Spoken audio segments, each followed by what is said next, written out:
bienvenue à cette émission spéciale pour parler d'un sujet qui nous interpelle et que nous devons sensibiliser le public de la Côte d'Ivoire et du monde entier de participer activement à trouver une solution à un cri de douleur silencieux d'une maman qui vit des situations extrêmement difficiles pour venir en aide à son enfant Boya, vivant avec la paralysie cérébrale.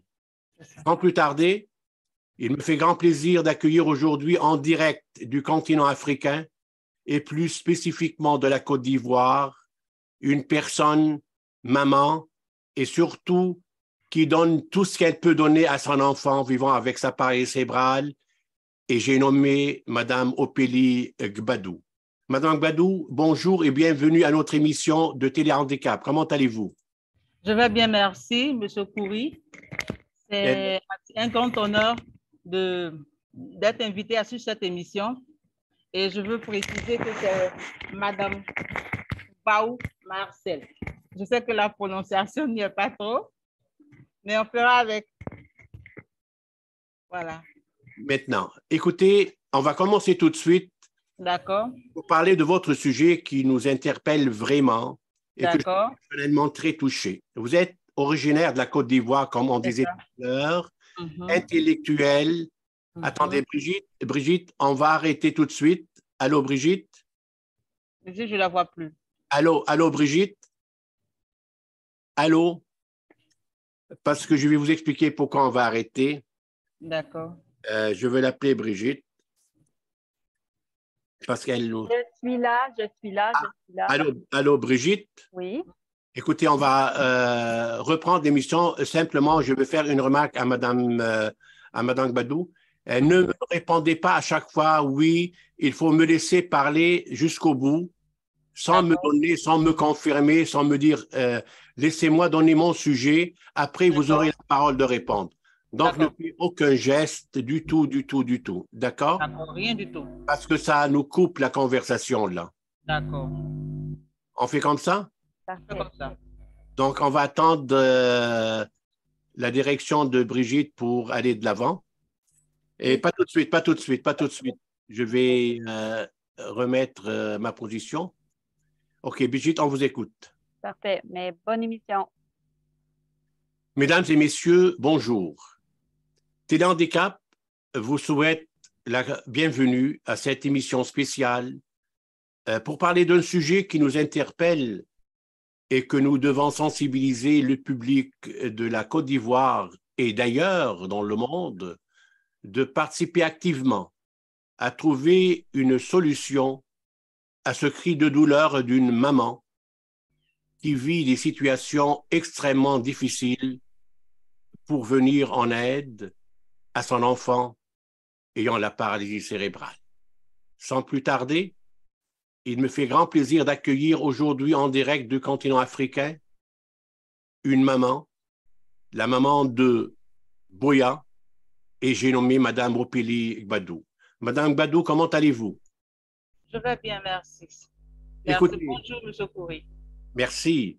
Vous êtes originaire de la Côte d'Ivoire, comme on disait tout à l'heure. Vous êtes une personne intellectuelle, détentrice d'un master en philosophie, une attestation en auxiliaire de vie sociale ou de vie scolaire, je dirais, obtenue au cabinet Oxygène, fondatrice d'un OGN, ONG, Cœur de maman, amour d'enfant, et finalement, mère d'un premier enfant vivant avec la paralysie cérébrale. Tout d'abord, je vais vous demander de nous parler un petit peu en résumé votre histoire en quelques minutes et surtout nous parler aussi de ce cabinet Oxygène parce que le mot oxygène, ça nous donne des significations ici au niveau de l'oxygénothérapie pour les personnes vivant avec la paralysie cérébrale. On vous écoute. Bien. Comme vous l'avez dit plus tôt, je suis étudiante en master. J'ai été étudiante, j'ai eu un master en philosophie. Et c'est après ce diplôme que je préparais un doctorat en philosophie qui m'est venu la grossesse. C'est très bien passé. C'est vrai que j'ai eu des cas de maladie, mais rien d'assez alarmant. Après l'accouchement, l'enfant se portait bien. Il a fait un neuropalu 2 jours après la naissance. Et malheureusement, il n'a pas été vite pris en charge ici dans nos centres de santé, ce qui a contribué à altérer son cerveau et qui finalement lui a donné une paralysie cérébrale. Et depuis 7 ans, mon enfant est totalement alité. Il n'a pas la capacité de parler. Il n'a pas la capacité de pouvoir marcher, s'asseoir, ni tenir même la tête. Il n'a pas la capacité de manger seul. Il n'est pas capable de pouvoir avoir une quelconque autonomie. Il dépend entièrement de moi, sa mère. Et c'est de mon vécu avec lui une expérience très difficile parce que ici, sous nos cieux, notre enfant, avec mon époux, est considéré comme un enfant serpent.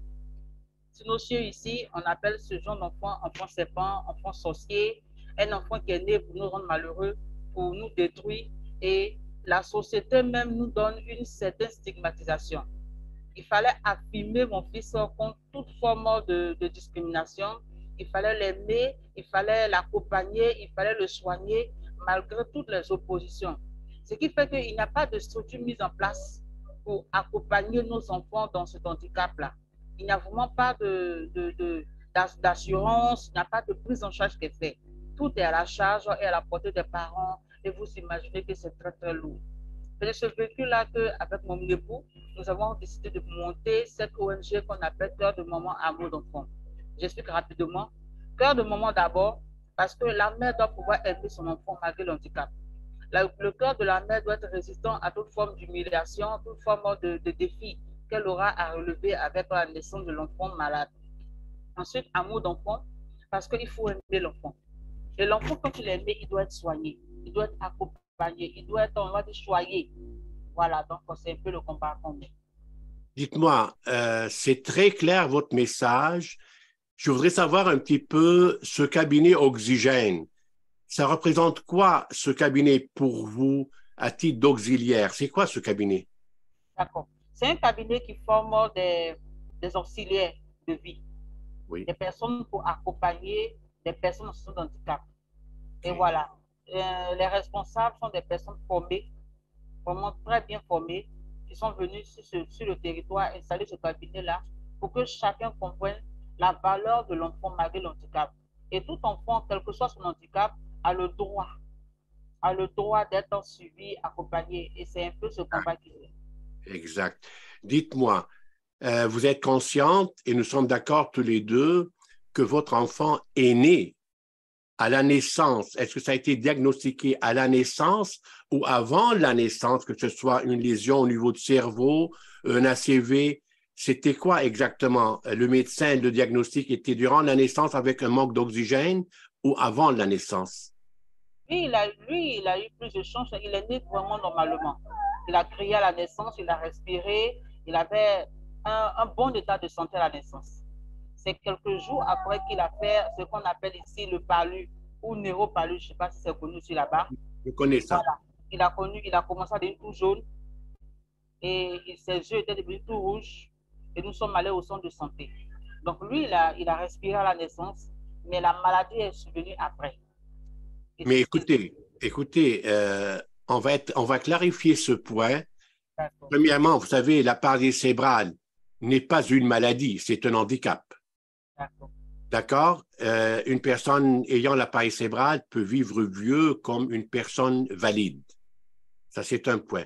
Deuxième point, le palu, c'est que le manque d'oxygène à la naissance qui a donné la difficulté de vivre normalement, c'est que le cerveau a été atteint d'oxygène à la naissance. Donc, à mon humble avis, il est né avec la paralysie cérébrale et les médecins découvrent ça 2, 3, 4 mois après.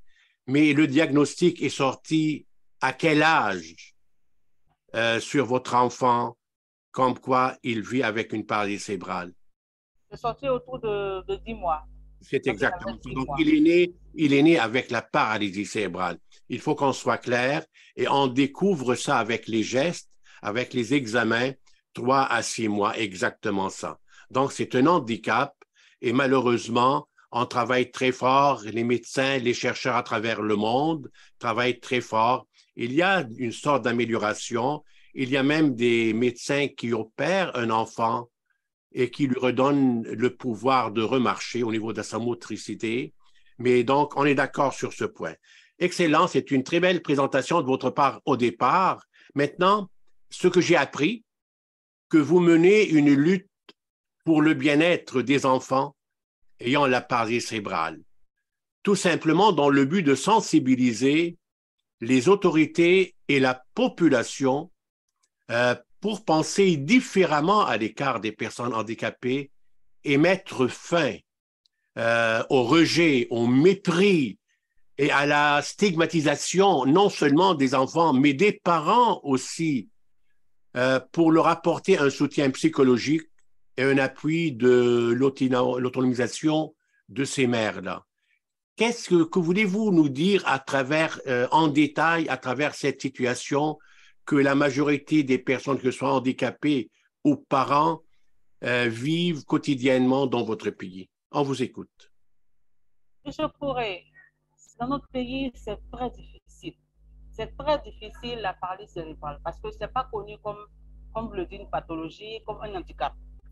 Ici, le nom qu'on donne à ça, c'est un nom, on va dire, mystique. Pour nous, ou on va dire pour la société actuelle, si ton enfant a souffre de cela, c'est parce que les parents ont pratiqué fait des choses occultes. Donc, l'enfant naît déjà avec une condition. C'est difficile. Je vous fais une confession. Beaucoup d'enfants sont tués ici. Et nous-mêmes, nous avons eu la proposition d'aller tuer notre enfant pour que nous puissions avoir une vie paisible, pour que nous reprenions à vivre normalement. Vous imaginez un peu le conseil qu'on donne à une mère de tuer son enfant parce qu'elle doit vivre paisible, sous prétexte que l'enfant n'est pas la source de paix, n'est pas la source de joie. C'est dangereux. Et nous sommes levés pour arrêter cela. On s'est dit que tant que les populations ne seront pas sensibilisées sur le fait de la paralysie cérébrale, cette stigmatisation va continuer et beaucoup d'enfants vont continuer à être tués innocemment. Tués juste parce qu'ils sont nés avec une paralysie cérébrale. Ce n'est pas normal. Il n'y a rien qui est fait. Les parents sont isolés dans la lutte. Nous levons pour pouvoir sensibiliser, pour apporter le soutien à ces familles-là. Nous ne sommes pas écoutés. Nous ne sommes pas, on va dire, accompagnés. Nous ne sommes pas suivis. Très peu de personnes nous ouvrent les portes. Mais nous continuons avec le peu de force que nous avons. Et nous en remercions aussi à toutes ces personnes qui nous ont tendu la main une fois dans ce noble combat que nous menons. Mais nous n'arrêterons pas. Parce que chaque famille doit savoir que l'enfant qui naît et qui a atteint de paralysie cérébrale est un enfant comme tout autre. Il a certes une différence, il a certes une limitation, mais il a le droit à la vie, il a le droit à exister, il a le droit à être heureux. Et chaque parent doit porter ce fardeau-là. Si c'est un fardeau pour lui, vous le portez, mais lutter pour l'enfant. Nous devons, vous imaginez que des femmes sont abandonnées par leur époux, chassées de maison par leur famille, parce qu'elles refusent de tuer l'enfant. De telles femmes, il faut les recueillir quelque part. De telles femmes, il faut les mettre dans une situation sociale, on va dire minimale, pour qu'elles puissent vivre dans la décence. Mais où trouver ces moyens? Seulement la sensibilisation peut permettre d'ouvrir des portes pour que ce genre de personnes soient accompagnées. Donc, cette année, nous avons perdu, au niveau de notre ONG, nous avons perdu 4 enfants. Nous avons un témoignage d'un enfant qui est mort récemment, où la mère a passé toute la nuit avec l'enfant qui chauffait à la maison parce qu'elle n'avait pas de quoi l'emmener dans son de santé. Elle dit qu'elle n'avait même pas, comme on le dit chez nous, 1000 francs CFA. C'est vraiment un prix dérisoire. Elle n'avait même pas pour l'emmener dans un centre de santé. C'est au petit matin que nous avons eu l'information. Le temps de pouvoir réagir, l'enfant était déjà parti, il était décédé. Et si cette famille avait eu du soutien, de l'accompagnement, l'enfant ne serait pas mort aujourd'hui. Oui. Et beaucoup de nos enfants meurent avec le peu de moyens. Ils ne mangent même pas à leur faim. Parce que les mères sont abandonnées, parce que les familles sont humiliées au quotidien. Les hommes doivent les chasser pour avoir une certaine image de la société. Oui. Écoutez, je vais continuer dans le même sujet. Vous avez parlé de 2 points extrêmement importants. Le droit à la vie, à l'égalité, surtout de chaque être humain. Et d'ailleurs, ça me rappelle l'article 1 de la Charte universelle des Nations unies. Nous sommes tous nés égaux Ça, c'est un point extrêmement important. Et cette égalité nous redonne le pouvoir de respecter le droit des autres. C'est une question de droit. Il est vrai aussi, dans un autre sens, que la responsabilité spécifique des mamans envers leurs enfants est extrêmement lourde partout, sans éliminer la présence des papas. Je précise maintenant sur le rôle des mamans. Et nous avons énormément des réponses et des questionnements à ce sujet. Même ici au Québec, on demande un projet de loi pour venir en aide aux mamans vivant qui décident de garder leur enfant à la maison. Maintenant, je suis aussi conscient que les déboires dans les pays industrialisés ne se passent pas seulement chez vous, mais chez nous aussi au niveau de la société civile. Mais malheureusement, ce qui me fait le plus mal, c'est que je lance aujourd'hui un SOS dignité et inclusion. C'est que ces enfants maltraités avec des titres bizarres en 2023, comme des enfants mystiques, comme des enfants sorciers, des enfants de malheur, je ne suis pas en accord aucunement avec ces termes vis-à-vis d'un être humain semblable à nous tous.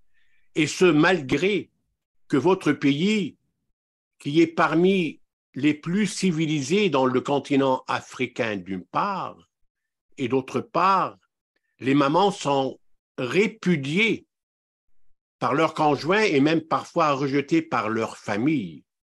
Ce que je trouve énorme comme réaction, ce qui se passe en 2023 à l'égard des enfants et à l'égard des parents et surtout des mamans. Voulez-vous nous parler, s'il vous plaît, en détail de cette situation pour nous expliquer exactement ce qui se passe et quel est votre recours actuellement à l'égard de cette situation? Oui. Pour parler de ce qui se passe, c'est une culture qui date depuis très longtemps. Depuis très longtemps, on se dit qu'un enfant doit être dit normal et qu'il ait toutes ses facultés. Quand une faculté manque, il y a problème. Quand deux manquent, encore ça va. Mais quand plusieurs manquent, c'est sûr que cet enfant-là n'est pas un être humain ou un génie. Un être humain est plutôt un génie. Chez nous ici, génie, c'est attribué à quelque chose de très mystique. Vous comprenez? Donc, ce sont des cultures qui sont là depuis très longtemps. Aujourd'hui, le premier acte que nous voulons poser, c'est sensibiliser la population. Qu'elle comprenne que nos enfants sont nés parce qu'ils ont eu des problèmes d'oxygène à la naissance. Ils sont nés parce qu'il y a eu peut-être une maladie que la mère a eue ou bien qui s'est présentée quelque part au cours du processus de la grossesse. Ouais. Mais les enfants ne sont victimes ou les parents n'ont fait une victime d'aucun acte mystique. Donc, nous sommes vraiment dans cette politique de sensibilisation. Et de ce fait-là, le 6 octobre, et chaque 6 octobre, nous marquons une journée que nous appelons journée de la partie cérébrale, où nous faisons une activité de sensibilisation grand public. Nous marchons dans les rues, nous allons partout parler de cela sur des chaînes de télévision, des chaînes de radio. Tant que la population n'est pas sensibilisée, elle va continuer à pouvoir humilier ces familles-là. Vous savez, apporter de soutien à une femme, c'est bien. Mais quand sa famille comprend que la mère a de la valeur parce qu'elle garde dans son sein, elle garde dans sa maison un enfant qui naît avec une telle pathologie, la famille devient comme un bloc, un soutien. Et c'est ce que nous voulons. Nous voulons que les familles se rassemblent autour de chaque mère, autour de chaque père. Nous voulons que les familles, ici en Afrique, nous sommes reliés. Grand-mère, grand-père, tante, oncle, cousin, cousine, nièce. Donc, tout cela, nous vivons ensemble. Mais quand tout ce bloc s'éloigne de la mère parce qu'elle garde son enfant, vous imaginez le désastre que ça crée dans le cœur, dans la vie de cet enfant-là. C'est cela notre politique, sensibiliser, mais en même temps accompagner. Nous apportons, on va dire, les vivres et les non-vivres au travers des dons que nous recevons régulièrement. Près de 2 fois dans le mois, 3 fois dans le mois, selon nos entrées, Nous allons vers des familles, nous leur donnons des vivres, du riz, de l'huile, du savon, des couches. Surtout cela parce que ici, ça coûte très cher. Donc, des couches pour accompagner les familles dans la prise en charge de leurs enfants. Ce que nous faisons aussi, nous avons signé des partenariats avec un centre de santé qui est vraiment à saluer, voilà, qui nous a permis de faire des séances de rééducation à un coût vraiment réduit. Presque cadeau, on peut le dire.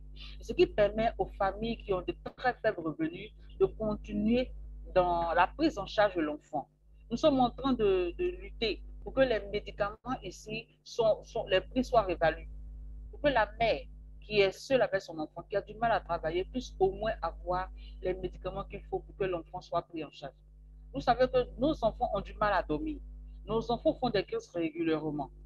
Mais quand l'enfant n'a pas ses médicaments, il souffre énormément. Et vraiment, pour une société, ce n'est pas normal que des enfants puissent souffrir, peu importe leur situation sociale.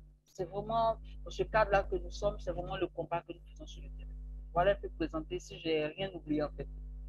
Mais j'aimerais bien vous dire quelque chose. J'ai donné une définition à nos parents parce que nous avons un mouvement citoyen, association parents-enfants. J'ai donné un petit titre qui me touche énormément. J'ai dit, je m'adressais aux parents et je disais aux parents, vous êtes le soleil de nos étoiles. Et vous faites partie de ce soleil, Madame Opili, aujourd'hui avec nous. Je vous le dis avec sincérité et on a besoin de cette qualité verbale des personnes comme vous partout dans le monde pour défendre les droits et la dignité des personnes vivant avec un handicap et surtout avec la paralysie cérébrale, qui est notre sujet aujourd'hui. Allez de l'avant, n'arrêtez jamais devant quoi que ce soit, parce que votre droit de vie, c'est le même que le droit de vie de votre enfant brouillant. Vous avez le même droit et vous devriez avoir la même qualité de vie, c'est sûr, en mettant à côté la partie physique, mais quand même, à titre d'être humain, nous sommes tous égaux vis-à-vis de la loi et vis-à-vis de la vie aussi. C'est la raison pour laquelle je vous dis, continuez votre marche. N'ayez pas peur, parce que l'avenir est à tout le monde, pas seulement à une partie du monde. Vous êtes d'accord avec moi? Je suis très d'accord. Très d'accord. Et c'est la raison pour laquelle continuez votre marche dans votre continent, dans votre pays, que j'admire beaucoup d'ailleurs. J'ai des bons souvenirs dans ce pays-là, mais les droits des personnes handicapées doivent être respectés à 100% comme une personne valide. C'est la raison pour laquelle ça m'amène un petit peu à un autre point qui est aussi très important pour nous. Je sais très bien, et si je dois comprendre, que vous êtes au bout de votre souffle. Et ce, malgré l'amour que vous continuez à donner à votre enfant depuis sa naissance. Et c'est le cas de tous les parents et toutes les mamans ayant un enfant qui vit avec la paralysie cérébrale. Maintenant, y a-t-il au moins quelques services offerts à votre enfant pour mieux comprendre cette situation où il doit continuer sa vie en confinement et en isolement? Il n'y a rien qui est fait. Il n'y a rien qui est fait. Si je dois suivre le trait social qui m'est imposé, mon fils doit être enfermé dans la maison jour et nuit. Et c'est parce que, en tant que mère, en tant que combattant, je refuse ce trait que j'impose mon fils en sortant avec lui, en le socialisant, en le mélangeant parfois à d'autres enfants pour qu'il puisse voir des enfants jouer et savoir que son corps doit servir à cela et stimuler d'une manière ou d'une autre. Il n'y a rien qui est fait. Aucun centre qui nous est donné, aucun accompagnement. Vous comprenez? Quand des centres sont ouverts ici au pays pour recevoir un enfant atteint de paralysie cérébrale ou un enfant handicapé, ça coûte très cher. Ça coûte très, très cher. Et n'ayant pas ces moyens-là, de prendre mon enfant de la commune où j'habite, qui est Yopougon, pour l'emmener jusqu'à la commune de Cocody, là où existent ces centres-là, vous imaginez que mon enfant ne peut pas sortir. Mais nous avons décidé de défier ces lois sociales-là, de défier cela et de créer une politique à notre niveau pour le faire. C'est pourquoi à notre ONG Cœur de Mammouth d'enfants, nous établissons des réunions une fois par mois où chaque famille doit sortir de la maison avec son enfant pour venir à la réunion. À cette réunion-là, nous avons des activités et pour les mères et pour les enfants pour créer cette ambiance sociale-là. que l'enfant sort de sa maison, que la mère le porte sur le dos ou dans son fauteuil roulant, qu'elle affirme dans la société en se déplaçant pour dire c'est mon enfant, j'en suis fier, je le montre et je le montre fièrement. Venu Bien. à la réunion, nous faisons des activités où la mère comprend l'importance de la vie de l'enfant. Il faudrait qu'elle sorte de son cadre où l'enfant est tout le temps insulté pour venir dans un cadre où l'enfant est choyé, il est aimé, il est honoré, il est valorisé pour qu'elle comprenne qu'elle a fait le bon choix en le gardant à ses côtés. Et que c'est pas ceux qui choisissent de le tuer n'ont pas fait le bon choix. C'est ceux qui choisissent la vie au détriment de tous les sacrifices qui ont fait le meilleur choix. Et c'est le message que nous voulons donner. Nous avons aussi des partenaires qui nous offrent par moment des fauteuils roulants. L'année passée, nous en avons reçu 17 par là. Cette année, nous allons recevoir plus de 16 fauteuils roulants pour aider ces familles-là à garder les grands-enfants assis. Parce que vous imaginez un enfant de 17 ans, 18 ans qui est grand, qui ne peut pas s'asseoir, qui est couché du matin au soir. C'est pénible. Oui. C'est pénible.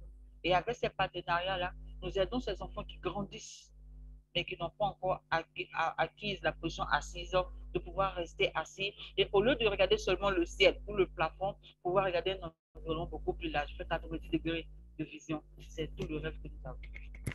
C'est excellent, c'est excellent. Maintenant, écoutez, vous avez créé votre ONG et votre ONG a été enregistrée dans les registres du gouvernement officiellement. Donc, vous représentez à titre officiel votre ONG. Maintenant, vous avez un conseil d'administration. Avez-vous des projets que vous créez, que vous présentez au gouvernement ou aux parents? Est-ce que les parents participent avec vous ou vous êtes toute seule dans ce combat? Non, non, j'ai des parents dynamiques. J'ai des parents dynamiques qui participent dans ce projet-là. J'ai une équipe, un bureau, comme j'aime les appeler. Oui. Nous sommes tous des parents d'enfants atteints de pathologie cérébrale. Eh bien. Tous des parents. Voilà. On a exigé à ce que tous les membres de l'ONG, qu'ils soient responsables ou pas, soient uniquement des parents d'enfants atteints de pathologie cérébrale. Donc, nous sommes tous des parents très dynamiques, très engagés et c'est ensemble que nous battons. Jusqu'à ce jour, nous avons fait beaucoup de recours au niveau de nos autorités politiques et administratives, mais vraiment difficile d'avoir d'accès. Mais nous ne baissons pas les bras. Nous ne baissons pas les bras. Nous continuons à frapper jusqu'à ce que la porte cesse. Et nous enterrons pour parler de nos enfants et pour proclamer l'amour que nous avons pour eux. C'est notre objectif. Nous avons beaucoup de programmes. Je vais parler d'une activité récente que nous voulons établir. C'est ouvrir une maison que nous allons appeler une maison de garderie. Vous savez, moi, j'ai arrêté l'université en deuxième année de doctorat. Je n'ai pas encore soutenu. Ça fait 7 ans aujourd'hui, je n'ai pas soutenu mon doctorat en philosophie. Pourquoi? Parce que je n'ai personne pour garder mon enfant. Parce que je n'ai pas un lieu où le déposer et aller à l'école et aller travailler. Et comme moi, j'ai beaucoup de mères ici, de cette ONG, qui ont le même problème. Et nous rêvons d'avoir une maison que nous allons appeler maison garderie, pour qu'en journée, nos enfants soient gardés là-bas, pour que nous reprenions la route de l'école pour celles qui sont encore étudiantes, pour celles qui sont élèves. Nous reprenons la route du travail pour celles qui ont vraiment été embauchées, ou bien pour celles qui sont des fonctionnaires, pour celles qui sont des commerçants. Et le soir, à la descente, nous puissions partir tranquillement, récupérer nos enfants et entrer à la maison en étant satisfaits qu'il a été bien entretenu durant toute la journée. Voilà notre projet. C'est un rêve que nous avons à cœur. Malheureusement, il coûte aussi cher. Et nous espérons avoir des soutiens. Et j'espère que par ce canal, cette émission-là, des personnes puissent entendre notre cri de cœur, et nous aider à réaliser ce rêve-là. Pour que cette société-là ait des femmes de valeur qui puissent montrer leurs enfants. En disant que j'ai un enfant atteint de paralysie cérébrale, mais je ne suis pas dernier de la société. Voilà mon travail. Voilà ce que je fais dans la vie et voici mon enfant. Cela n'est possible que si on peut réaliser cette maison garderie. À côté de cela, nous avons des projets pour accompagner les mères, pour celles qui ont arrêté de travailler, qui veulent faire du commerce à côté de leur maison, à les financer. Voilà un peu tous ces projets que nous avons continués. Surtout, l'un des projets qui nous tient aussi à cœur, c'est la réduction du coût des médicaments. Monsieur Coré, vous connaissez combien de fois des enfants peuvent piquer des graisses plusieurs fois dans la journée. Et quand il n'a pas ces médicaments parce que les parents n'ont pas, quel rêve une mère peut avoir à aller travailler si son enfant pique des graisses derrière elle? Et les médicaments coûtent cher. Il faut avoir plusieurs boîtes dans un seul mois. Un mois qui compte 30 jours. Avoir au moins 3, 4 boîtes. Comment la mère va faire? Voilà. Voilà. Dites-moi, je vais aller un petit peu dans un sujet très spécial qui était la COVID-19. Je peux dire aujourd'hui que le monde entier, le monde valide, a vécu un confinement durant cette crise humanitaire, mais les personnes handicapées et surtout vivant avec l'appareil cérébral, ils ont vu un double confinement. Le confinement ordinaire, qui sont tout le temps confinés, on ne les sort pas, on n'a pas le droit de les sortir, et le confinement médical. Mais c'est énorme. Et surtout avec les parents, vous avez dû vivre une situation très spéciale durant la COVID. Très, très spécial. Très, très Vous spécial. avez été affecté, parents et enfants, de cette COVID? Oui, très affecté.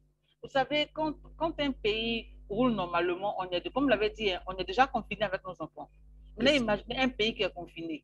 C'est ça. Comment trouver l'argent pour manger? Comment trouver les médicaments pour nourrir les enfants? Comment donner à cet enfant-là un mieux-être? Comme nous-mêmes, on est stressé à un niveau, on va dire, suprême. C'était trop difficile, monsieur. C'était trop difficile. Dieu merci, c'est un peu loin derrière nous, mais nous espérons ne plus jamais revivre cela. Il y a beaucoup d'enfants qui sont partis, qui sont décédés à cause de ce confinement-là. Parce que les parents n'arrivaient pas à suivre et le combat social et le combat de l'handicap. Voilà. C'est là, c'est là. C'est très intéressant, Madame Gbaou, de continuer avec vous, mais il y a toujours le temps qui nous rattrape. Mais en terminant, j'aimerais bien avoir une idée claire. Avez-vous cette idée sur le pourcentage de personnes vivant avec la paralysie cérébrale en Côte d'Ivoire? Approximativement. Il n'y a pas des chiffres, hein? Non, il n'y a pas de chiffres. Récemment, je parlais avec un cadre dans l'administration et elle disait comme ça que c'est trop cher de faire cela. Vous imaginez quand on vous dit c'est trop cher de faire, vous dites que ça n'a pas d'intérêt en fait. Et si ça n'a pas d'intérêt, que nos enfants n'ont pas d'intérêt pour qu'on puisse les recenser en fait. Sinon, si ça avait de la valeur, malgré le coût, j'aurais mis en place des procédures pour le faire. Jusqu'à ce jour, je ne connais pas et je ne sais pas si réellement ça existe, franchement. Et je veux dire quelque chose d'assez précis, c'est que ces mères, nous les voyons tous les jours dans les rues.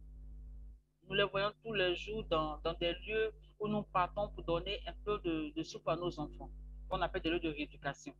Voilà. Elles sont très nombreuses. Et chaque jour, ils en viennent d'encore plus. Et mais vous imaginez que les âges vont encore de moins en moins. Au moment où mon fils naissait, je voyais des femmes qui étaient autour de la quarantaine, la trentaine. Aujourd'hui, je vois des filles de 16 ans, de 17 ans, avec des enfants atteints de paralysie cérébrale. Vous imaginez? Oui. Si nous ne sensibilisons pas, si nous ne formons pas les populations sur le danger d'un enfant qui n'est pas bien pris en charge, quand il commence à manquer d'oxygène, quand il commence à produire des signes, on va se retrouver avec une population très jeune qui a un avenir totalement touché. OK. Écoutez, vous savez, au Québec, l'Association de paralysie cérébrale prépare un grand événement pour l'année prochaine. Nous fêterons notre 75e anniversaire de naissance. Nous sommes la plus vieille association en Amérique du Nord, une des plus vieilles au monde. Et ce qui va se passer, c'est que nous avons au Québec aussi 22 000 personnes vivant avec l'appareil cérébral. C'est beaucoup. Sur un chiffre de 1 200 000 personnes avec tout handicap confondu. Si on ajoute les parents et les aidants naturels, on monte à 4 millions. C'est que la moitié de la population du Québec est liée directement ou indirectement à un handicap. C'est énorme. Et comment peut-on rejeter, comment peut-on mise à côté des personnes qui ont tout le droit de vivre dignement leur vie avec leur handicap? C'est ça ce que je n'arrive pas à comprendre, ce qui se passe ailleurs. Sur ce, Madame Gbaou, je vous remercie sincèrement pour votre participation marquante à notre chaîne de Téléhandicap. Vous êtes une source d'inspiration et d'admiration et un exemple à suivre pour que le soleil se lève dans notre ou dans votre aussi horizon pour de meilleurs lendemains à ces enfants qui souffrent en douceur sans faire du bruit.